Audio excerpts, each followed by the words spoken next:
बातचीत करें रिलायंस के नतीजों की जो आए हैं अनुमान से बेहतर। हमारे सहयोगी यतिन मोता है हमारे साथ। यतिन, बिल्कुल, तो जो नंबर्स हैं मनोज जी, प्राइमा फेसी वो आपको अनुमान को मीट करते हुए दिखाई पड़ रहे हैं। जिस तरीके से मुनाफे में आपको सिक्वेंशियल ग्रोथ देखने को मिल रही है, एबिटा भी अगर हम देखें तो 7 क्वार्टर हाई पे आया है। जियो के आरपू भी सुधर के आए हैं, 213 के पार जाते हुए नज़र पड़ रहे हैं, अनुमान से बेटर है परफॉर्मेंस। और ऑब्वियसली जो मार्केट्स एक्सपर्ट्स हमारे साथ जुड़े हुए हैं, अमरीश जी, शरद जी और मयूरेश जी, वो भी अपना एक व्यू पॉइंट रख रहे हैं। जिस तरीके से जियो के आईपीओ के कयास लगाए जा रहे हैं, किसी भी वक्त वो एक अनलॉकिंग की अपॉर्चुनिटी रहेगी। जो रिटेल बिजनेस है वो स्थिर है, हालांकि O2C बिजनेस में जिस तरीके से परफॉर्मेंस आया है, बेटर जीआरएम्स दिख रहे हैं, उस तर्ज पे शायद यहाँ बाज़ार को ये नतीजे पसंद आने की उम्मीद है। अमरीश जी, क्विकली आपका जो फुल टेक है रिलायंस इंडस्ट्रीज़ के रिजल्ट पे, और जो न्यू एनर्जी बिजनेस है ये भी एक मूविंग पार्ट रहेगा आने वाले क्वार्टर्स में, यहाँ से भी रिजल्ट्स आना शुरू होंगे, तो आपका टेक अवे रिलायंस इंडस्ट्रीज़ के रिजल्ट्स को लेके और न्यू एनर्जी बिजनेस को लेके?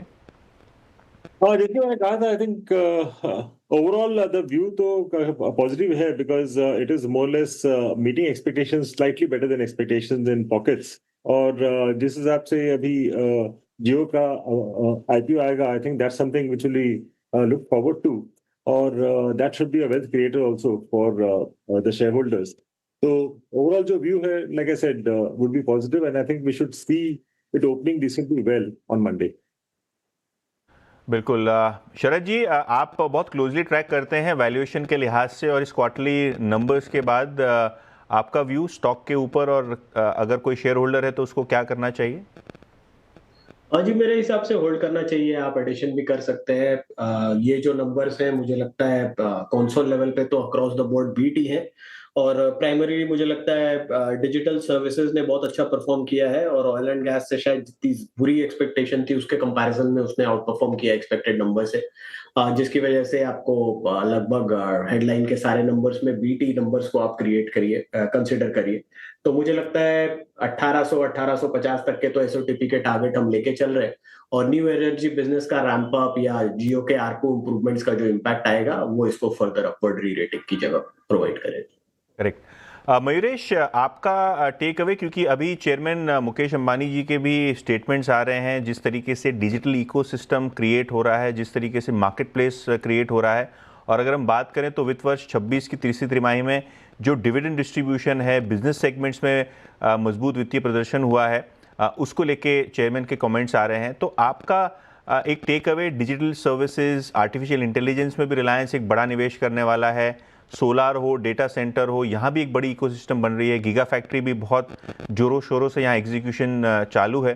तो आने वाले क्वार्टर्स में अगर रिजल्ट्स देखने को यहाँ भी मिलें, तो क्या आपको लगता है कि शेयर में अभी भी काफ़ी अपसाइड है?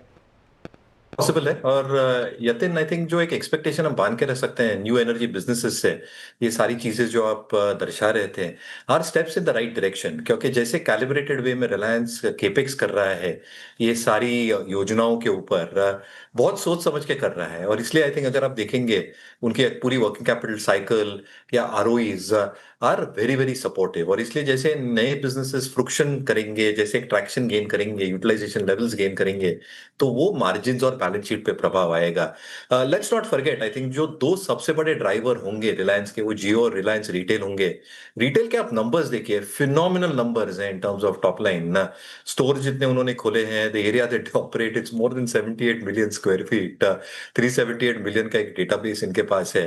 तो आई थिंक ये बिगेस्ट ड्राइवर्स हो सकते हैं। और अगर आप एक एसओटीपी वैल्यूएशन निकाले रिलायंस का, तो कहीं ना कहीं I think digital services, organised retail will take the lion's share. और इसलिए हमें लगता है आई थिंक ये सारे businesses along with new age businesses company के प्रॉफिटेबिलिटी को, आरओईज को ड्राइव कर सकते हैं, correspondingly responding in the price of Reliance.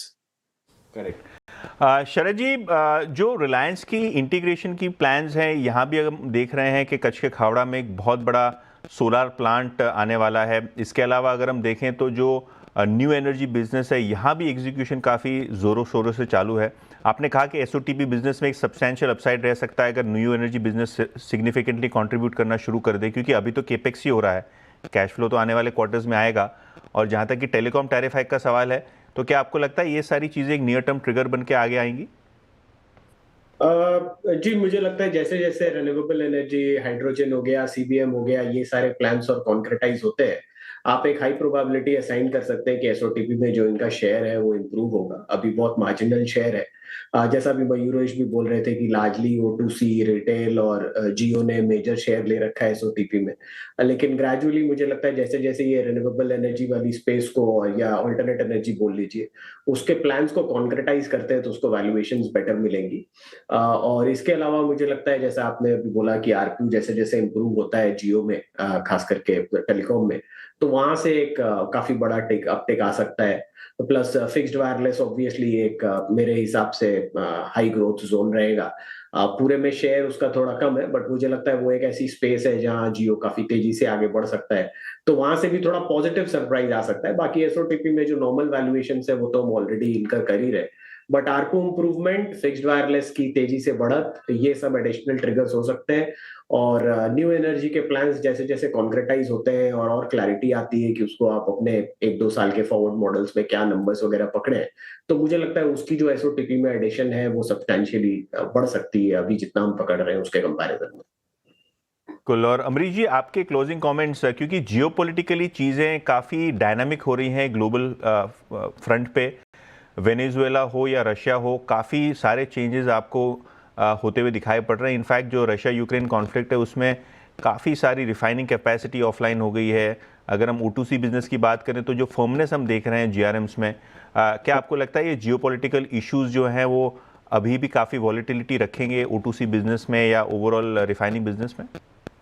Volatility तो रहेगी, but then one positive is Venezuela का जो क्रूड है, that can also be refined at Reliance. It's it's like one of those few refineries which can refine Venezuelan crude. तो उस हिसाब से भी मैं बोलूंगा that is also positive, पर देखना पड़ेगा कि at what rates they're getting and how soon. So I think it'll depend on that.